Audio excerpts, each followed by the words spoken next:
मित्रों नमस्कार। परिशीलन ज्योतिष अध्ययन एवं शोध संस्थान में आपका आज एक बार फिर से स्वागत है। गत वीडियो में हमने मुख्य द्वार पर बात की थी, वास्तु का सामान्य परिचय दिया था। उसी क्रम में आज हम फिर आगे बढ़ रहे हैं।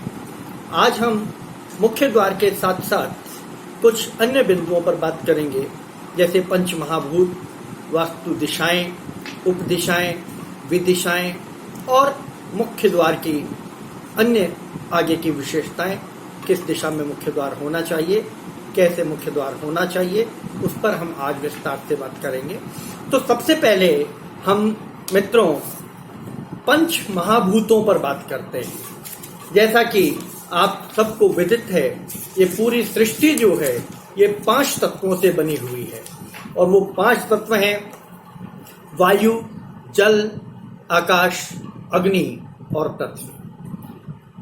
सारी सृष्टि इन 5 से संचालित होती। पृथ्वी के ये 5 सृष्टि के ये 5 महाभूत जो हैं ये पूरी सृष्टि को संचालित करते हैं। यही वास्तु में भी बहुत अधिक महत्वपूर्ण रोल अदा करते हैं। इन 5 महाभूतों में सबसे पहले आता है आकाश। अनंत शून्य है, एकदम शांत है, इसमें समूचा ब्रह्मांड निहित है। समूचे ब्रह्मांड की इसमें कल्पना की जाती है, और यही तत्व हमारे जीवन का, इस सृष्टि का मूल तत्व होता है। इसके बाद आता है पृथ्वी, जिस पर हम निवास करते हैं। यह पृथ्वी आधार है, जीवन का आधार है, जिसका जन्म सूर्य से हुआ था, और यह निरंतर सूर्य का ही भ्रमण करती रहती है। दिन और रात इसमें बनते हैं। इसे हम माता की संज्ञा से परिभाषित करते हैं, अभिहित करते हैं। यह धरती 4 दिशाओं में बटी हुई है, वैसे 10 दिशाओं में बटी हुई है, जिसका हम आगे वर्णन करेंगे। तीसरा जो महाभूत है वह है अग्नि। अग्नि जो है वह एक विशेष कारण से सबसे महत्वपूर्ण मानी जाती है, और वह है समाप्ति का कारण। सब कुछ जलाकर भस्म कर देने वाली, लेकिन अंदर अंदर धधक कर एक नए निर्माण को जन्म देने वाली अग्नि ऊर्जा का स्रोत है। यह ऊर्जा की प्रतीक है। यह हमारे निरंतर गतिमान होने का प्रतीक है। यह हमारे जीवन का प्रतीक है। यह हमारी रसोई की आवश्यकता है। यह हमारी विद्युत की आवश्यकता है, और यह हमारी गति की आवश्यकता है। जीवन में, शरीर में यदि अग्नि है, शरीर गर्म है, और यदि शरीर ठंडा पड़ गया, अग्नि तत्व समाप्त हो गया, तो ये मानकर चलिए कि फिर बाहर की अग्नि में को समर्पित ये शरीर करना पड़ जाता है। चौथा तत्व है जल। सृष्टि का 3/4 भाग जल है। हमारे शरीर का 3/4 भाग जल है, और जल हमारे जीवन का आधार है। इसके बिना जीवन की कल्पना नहीं की जा सकती। इसके बिना सृष्टि की भी कल्पना नहीं की जा सकती। 5वां और अंतिम तत्व है वायु। यह एक अदृश्य तत्व है, जो ब्रह्मांड में सर्वत्र फैला हुआ है। इसके मानक अलग अलग हैं। अलग अलग प्लेनेट्स पर, अलग अलग ग्रहों पर इसकी उपस्थिति के जो बिंदु हैं, मानक बिंदु हैं, वह अलग हैं। लेकिन पृथ्वी एक ऐसा प्लेनेट है, एक ऐसा ग्रह है, जहां वायु अपने संपूर्ण तत्वों के साथ जीवन प्रदान करती है, जीवन को गति देती है। तो मित्रों, वास्तु में इन 5 तत्वों का बहुत महत्वपूर्ण स्थान है। इसलिए इन 5 तत्वों के परिचय के बिना हम वास्तु को आगे लेकर नहीं जा सकते। अगले बिंदु पे जो हम बात कर रहे हैं, जो वास्तु के लिए महत्वपूर्ण है, वह बिंदु है दिशाएं। जब भी हम किसी वास्तु के निर्माण का विचार करते हैं, योजना बनाते हैं, तो सबसे पहला ध्यान हमारा दिशाओं पर जाता है। किस दिशा का प्लॉट है, किस दिशा की भूमि है, किस दिशा का भूखंड है। हम सबसे पहला प्रश्न ये करते हैं। जब हम सबसे पहले उस भूमंडल पर जाकर खड़े होते हैं, कंपास लगाते हैं, तब भी हम यही निर्धारण सबसे पहले करते हैं कि इस भूखंड की दिशा कौन सी है, इस दिशा में कौन से स्थान में क्या चीज होगा, इसका मुख्य द्वार किस दिशा में होगा, यह निर्धारित दिशा के आधार पर किया जाता है। तो हम दिशा पर बात कर रहे हैं। मूल रूप से 4 दिशाएं होती हैं। पूर्व सूर्योदय होता है, पश्चिम सूर्यास्त होता है, उत्तर और दक्षिण। ये 4 दिशाएं मुख्य रूप से होती हैं। अब इन चारों दिशाओं की 4 और उप दिशाएं होती हैं, जिनको विदिशाएं भी बोलते हैं। उन चारों विदिशाओं का हम परिचय आपको देंगे। मूल 4 दिशाओं से आप सभी लोग अवगत हैं। उन चारों दिशाओं का मैं सबसे पहले आपको एक चार्ट दिखाना चाहता हूं, ताकि उस चार्ट के आधार पर आप उसको समझ जाएं। मित्रों, यह है वो चार्ट।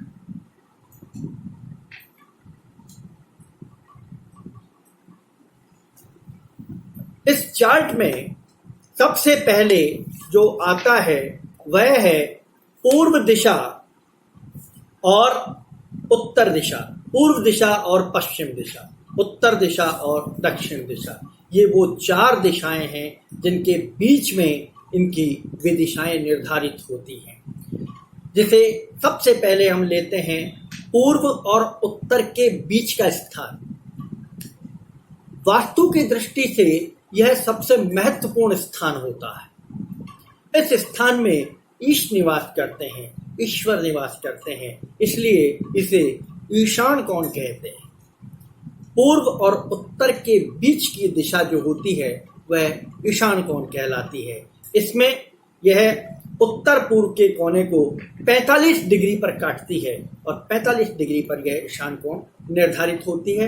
यह सबसे पवित्र स्थान माना जाता है, यह पूजनीय स्थान माना जाता है। इसलिए इस स्थान को गंदा नहीं रखना चाहिए, इस स्थान को भारी नहीं रखना चाहिए। यह बहुत साफ सुथरा और स्वच्छ स्थान होना चाहिए। इस दिशा का द्वार सर्वश्रेष्ठ द्वार होता है। हम आगे बात करें। दूसरी जो विदिशा या उप दिशा है वह है आग्नेय कोण, दक्षिण और पूर्व के बीच का स्थान। दक्षिण और पूर्व के बीच के स्थान को आग्नेय कोण कहते हैं। आग्नेय कोण 135 डिग्री पर बनता है। दक्षिण और पूर्व के बीच के 135 डिग्री पर यह कोण बनता है और यह कोण जो है वास्तु की दृष्टि से अग्नि के प्रभुत्व का कोण होता है। इसलिए इसी कोण में बिजली के मीटर, बिजली के उपकरण या विशेष रूप से रसोई का निर्माण हम करते हैं, क्योंकि उसका सीधा संबंध अग्नि तत्व से है। तो यह अति महत्वपूर्ण कोण है, बहुत महत्वपूर्ण कोण है। इस महत्वपूर्ण कोण पे का प्रभाव जो है वो व्यक्ति के संपूर्ण व्यक्तित्व पर पड़ता है। हम विस्तार से आगे बात करेंगे। तीसरा जो महत्वपूर्ण कोण है, उपदिशा है, विदिशा है, वह है नैऋत्य कोण। नैऋत्य कोण दक्षिण और पश्चिम के बीच का स्थान माना जाता है। दक्षिण और पश्चिम के बीच में 225 डिग्री पर नैऋत्य कोण होता है और यह दिशा शत्रु भय का नाश करती है। इस दिशा में अगर यह दिशा मजबूत है तो शत्रु का भय नहीं रहता है। इस दिशा में अगर यह गलत हो गई तो इस दिशा में रहने वालों का चरित्र दूषित हो सकता है। यह दिशा इसलिए बड़ी महत्वपूर्ण है कि इस दिशा में बहुत सोच समझकर हमें काम करना चाहिए। इसमें हमें कोई विशेष जो महत्वपूर्ण काम है इस दिशा में नहीं करने चाहिए। चौथा कोण है आपका जो महत्वपूर्ण कोण है, विदिशा है, उपदिशा है, वह है वायव्य कोण। वायव्य कोण आता है उत्तर और पश्चिम के बीच में 315 डिग्री पर निर्धारित होता है। 315 डिग्री पर निर्धारित यह कोण जो है यह देवता, रोग और पाप का माना जाता है। इस कोण में पूर्व दिशा की ओर से हवा बहती है और यह कोण समस्त लोगों को प्राण वायु प्रदान करता है। इसलिए इस कोण में ऊंचा निर्माण कभी नहीं करना चाहिए या इस कोण की तरफ की हवा को रोकना कभी नहीं चाहिए, या जो हवा बहकर आ रही है पूर्व दिशा से, उत्तर दिशा से, वो इस दिशा से निकल रही है तो उसमें वैध नहीं होना चाहिए, ये हवा निकल जानी चाहिए।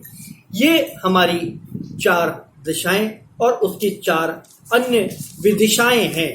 ये विदिशाएं जो हैं ये वास्तु में बहुत महत्वपूर्ण भूमिका अदा करती हैं। तो ये रही दिशाओं की, पंचभूतों की सूचना जो आपको देनी थी। आज हम आगे के विषय को फिर और आगे बढ़ाते हैं। हमारा कल का विषय था, पिछले वीडियो का विषय था मुख्य द्वार। मित्रों, कल हमने 1-2 बिंदु मुख्य द्वार पर आपको बताए थे। आज हम उससे आगे बढ़ रहे हैं। उत्तरी ईशान का मुख्य द्वार, उत्तरी ईशान का, गौर कीजिए, ईशान कोण पूर्व और उत्तर के बीच का कहलाता है। पूर्व और उत्तर के बीच के ईशान कोण को ईशान कोण कहते हैं। उसका उत्तर की तरफ झुका हुआ जो अधिक भाग उत्तर की तरफ हो उसे उत्तरी ईशान कहते हैं। तो उत्तरी ईशान का जो मुख्य द्वार होता है वह सर्वश्रेष्ठ होता है। इसमें अपने आप भारी सामान दक्षिण की ओर चला जाता है। उत्तर का और ईशान का कोना हल्का होना चाहिए, जो स्वतः ही अपने आप हल्का हो जाता है, क्योंकि सारा जो बोझ का काम है, जो भार है, वो सारा स्वतः ही दक्षिण की ओर चला गया है। इसके बाद आता है पूर्वी ईशान कोण। पूर्व की ओर झुका हुआ ईशान कोण, यानी पूर्व की ओर अधिक ईशान कोण का भाव है, वह मुख्य द्वार भी उच्च कोटि का मुख्य द्वार होता है। इसमें निवास करने वाले बुद्धिमान, ज्ञानवान, विवेकवान और लक्ष्मीवान होते हैं। बहुत अच्छा इसका मुख्य द्वार माना जाता है।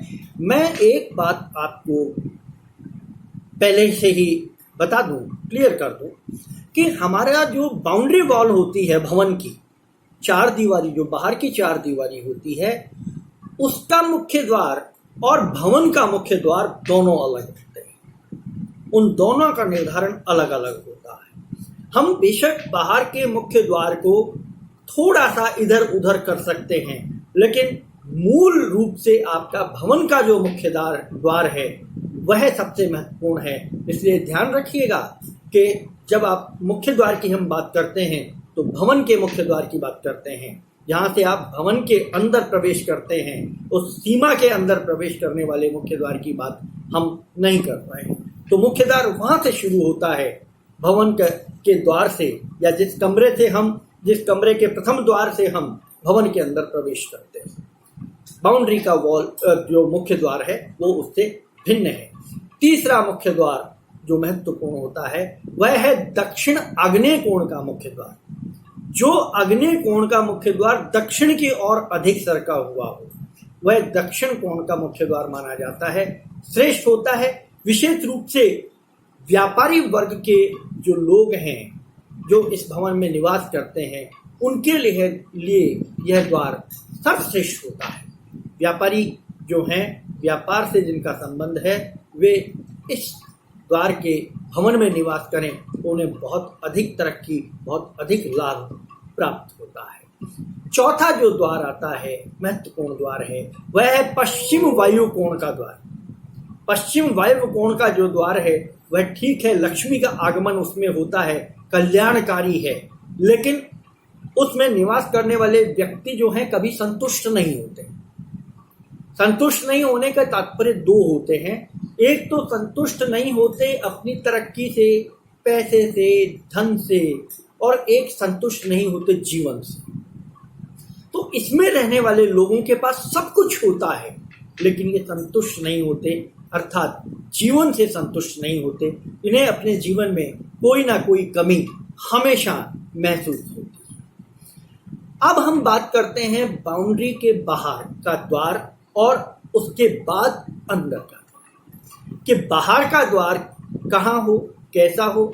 जो बाउंड्री का द्वार है, मुख्य द्वार है, 4 दीवारी का द्वार है, और अंदर का द्वार कहाँ हो, कैसा हो। तो बाउंड्री का जो द्वार है, उत्तर दिशा का अगर द्वार है, अगर हमारी बाउंड्री वॉल है उसमें उत्तर दिशा में हमारा मुख्य द्वार है, तो आप भवन का मुख्य द्वार पश्चिम की ओर में जो कक्ष बना हुआ है, उस कक्ष के उत्तर अर्ध भाग में बनाएं।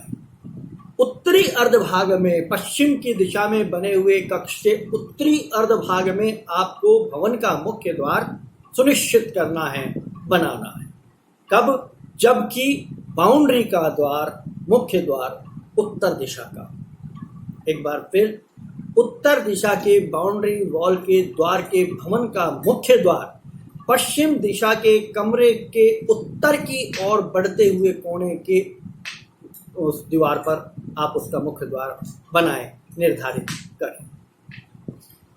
पूर्व दिशा का द्वार, बाउंड्री वॉल में अगर पूर्व दिशा का द्वार है तो भवन में आपको पूर्व की ओर बने कक्ष में ही मुख्य द्वार बनाना है। यानी बाउंड्री वॉल का जो मुख्य द्वार है वह भी पूर्व में, और भवन में जो पूर्व की ओर का कक्ष है उस कक्ष के में भी आपको द्वार, मुख्य द्वार भवन का बनाना है।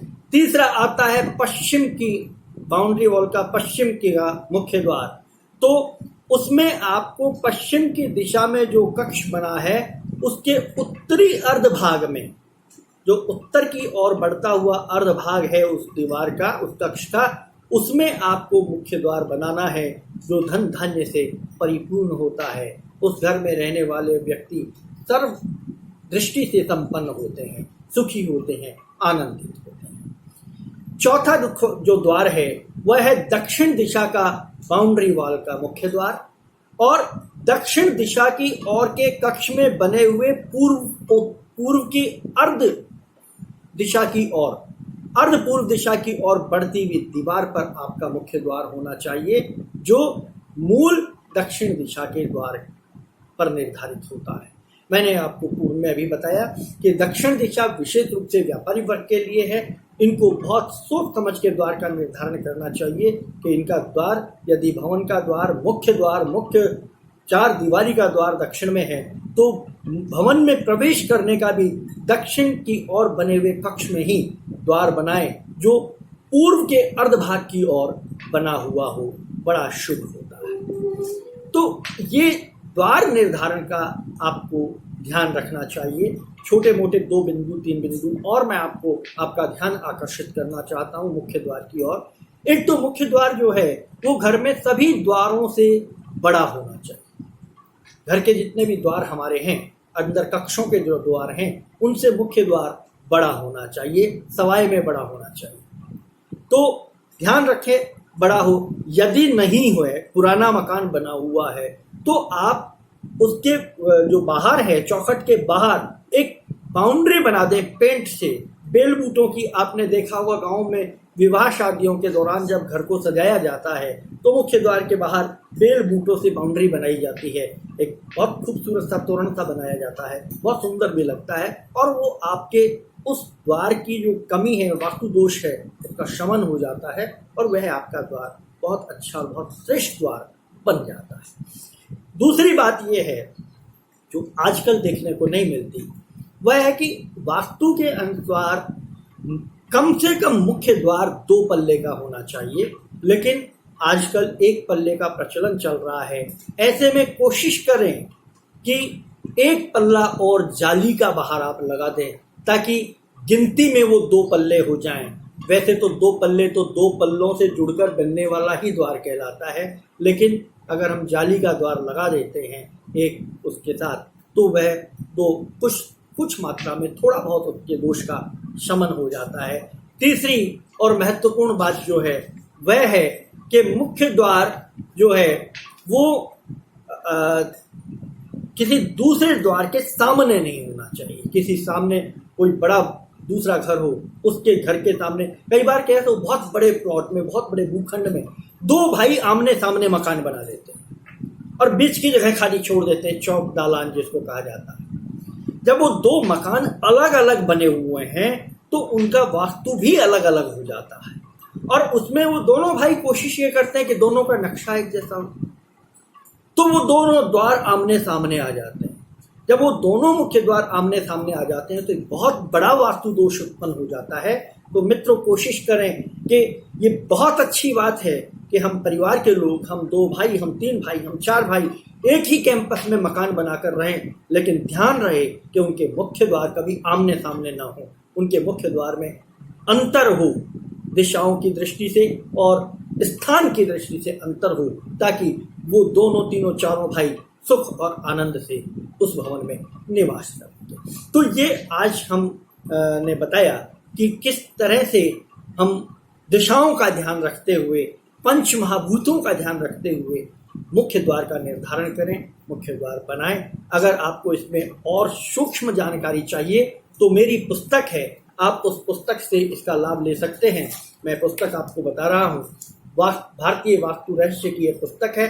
आप इस पुस्तक को प्राप्त कर सकते हैं हमारे प्रकाशन से और इससे आप इसका लाभ ले सकते हैं, या आप हमसे भी संपर्क कर सकते हैं।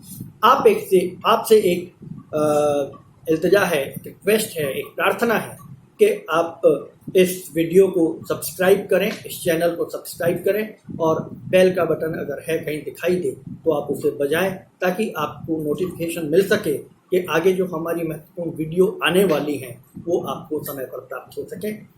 नमस्कार।